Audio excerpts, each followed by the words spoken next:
Welcome to WagerTalk TV. I am Kelly Stewart, joined today by Tony Finn at WagerTalk on Twitter. Make sure you guys give him a follow. We're going to talk about college basketball. Yes. I'm really excited because college basketball conference playoffs or conference championships are coming up in a couple of weeks.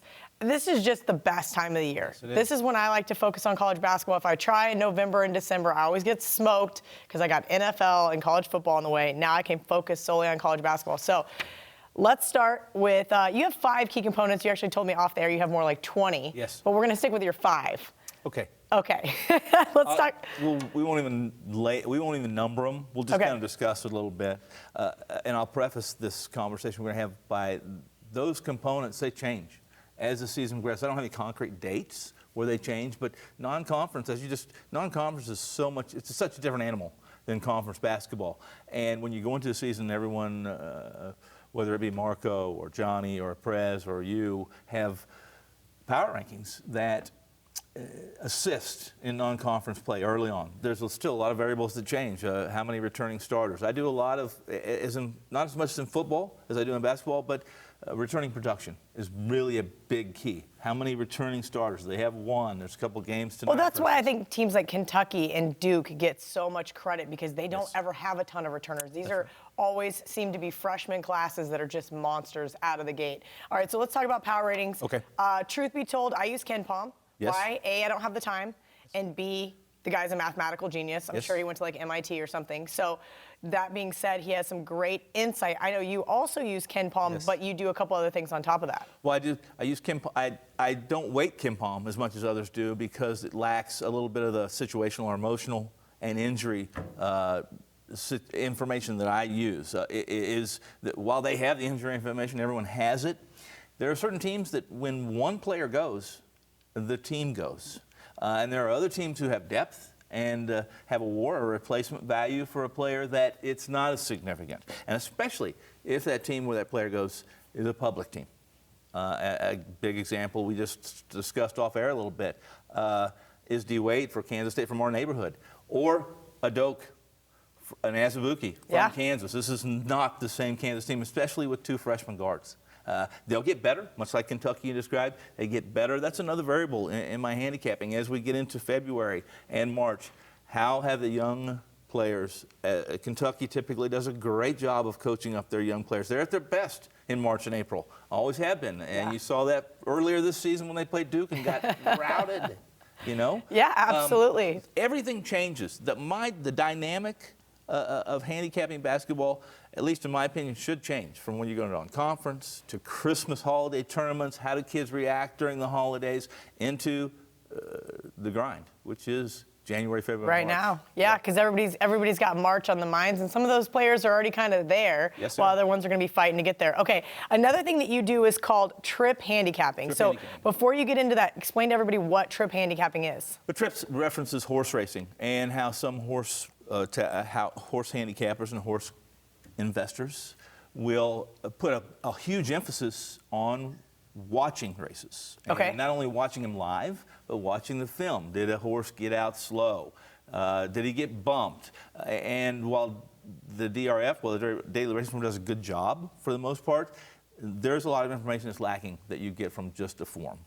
And the same applies in basketball. Did a team get pummeled by another team unexpectedly? Does that team play a zone? What's the shooting percentage of a team from beyond the arc and inside the paint? There are hundreds of variables that come into play when I handicap a college basketball game. You don't see a lot of zones anymore, not like you used to. Right. And even when you see a zone, it doesn't mean they play solely a zone. They may switch from a zone like to Syracuse, a man-to-man. for example. Exactly. They don't. You know, in the last few years, Coach B's played a little less zone. He's played more man-to-man. If you're grading minutes, zone per minutes, and all of those things. The trip handicapping is love to have time to watch every game. Can't, but I do a decent job of limiting. I don't cover 350 college basketball teams, so just don't do it. So maybe that's another thing that you do. Personally, I stick with what works for me. That's the Big 12. Because I'm a fan of Kansas State, so I naturally going to watch the Big 12. Big 10, I do a lot of stuff regionally there, and then obviously here on the West Coast, we have the Mountain West, and a little bit of a little bit of ACC because of teams like Duke and stuff. You have to be knowledgeable. So do you do the same thing? Do you focus? So which conferences do you primarily focus on? Well, the Power Six. Okay. I cover all those, and then there's the Mountain West, and there's a few small. I really liked Horizon. Oh. And there's a few little smaller conferences that I have some really good contacts, and I get some good information. Another thing I didn't really list in the 5 that I sent you is that I depend a large part on. In college basketball, kids are going to play. This is not the NBA. Right, where they take a night off. That's right. You don't know. When you're playing the NBA, You're you correct. may go in just completely blind. And all of a sudden, Kwame Leonard's playing, which he's not playing tonight. Right. He's been rested for 3 days. Who's playing? Who was where? And for kids, and I call them kids when they're 18 kids. to 21. They're younger guys. They're going to play. But what's happened to those kids in the last 3 days or last weekend? Did they have? They're as good a job as the odds makers do in setting a number. When you have 150 games on a Saturday, it's tough to dig, scratch, scrape, and get all the information that you need to make an accurate number. Well, you brought up guys being young, and you brought up situationals, Right. like travel fatigue. So the Big 12 used to be pretty much Iowa, Nebraska, Texas, Oklahoma, right? And now kids are having to fly to Morgantown. Right. Or they're having to fly, from Manhattan to Austin, places like that. How much do you put in, like, a travel fatigue? Well, in the last half decade or decade, when conference had either dissolved or expanded, West Virginia is a perfect example. That's maybe only one time zone, but it's more than one time zone. If you're going to fly into Lawrence, or you're going to fly into Stillwater, or some Manhattan, the Little Apple. The Little Apple. And they do a pretty good job of scheduling Huggy Bear, where they're playing 2 road games. They don't even go back to West Virginia. They'll stay. They'll stay right here locally, especially if it's a Wednesday or a Tuesday to Saturday game or a Saturday to Monday game. They'll just stay. But with conference gotten bigger, I put a big emphasis. But I try to limit it to 2 time zones. And a lot of that time zone information or variable goes into non-conference.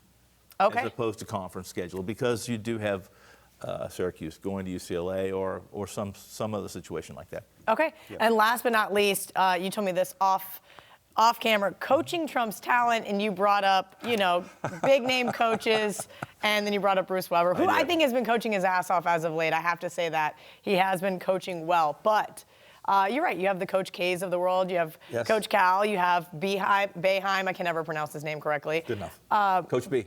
Yeah, Coach B is way easier. Right. So you look at it from that perspective, where you have these big name coaches, but Bruce Weber did beat Coach Cal last year. That's right. So how much weight do you put in to the big names and the coaches? Well, when I say coaching trumps talent, that's really what I'm talking about is big games. I'm talking about March and April.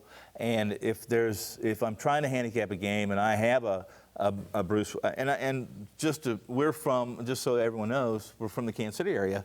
She happened to be a Kansas State fan. I happen to be born and raised in Lawrence as a KU fan. And I remember when they hired Bruce Weber. And everyone around me, we said, well, K-State doesn't really hate KU all that much. They just hired Bruce Weber. We're in. It was a beautiful hire. Self had Illinois. Who replaced Self in Illinois? Bruce Weber. Didn't last long. Bruce Weber has done a pretty good job with this team. They're good. We talked about the variable of one player, but when it comes to March and April, coaches matter. Coaching matters.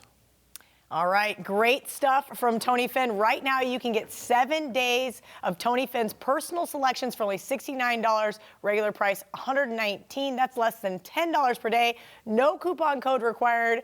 Available right now at Tony's homepage at WagerTalk.com. It's too much to do for me.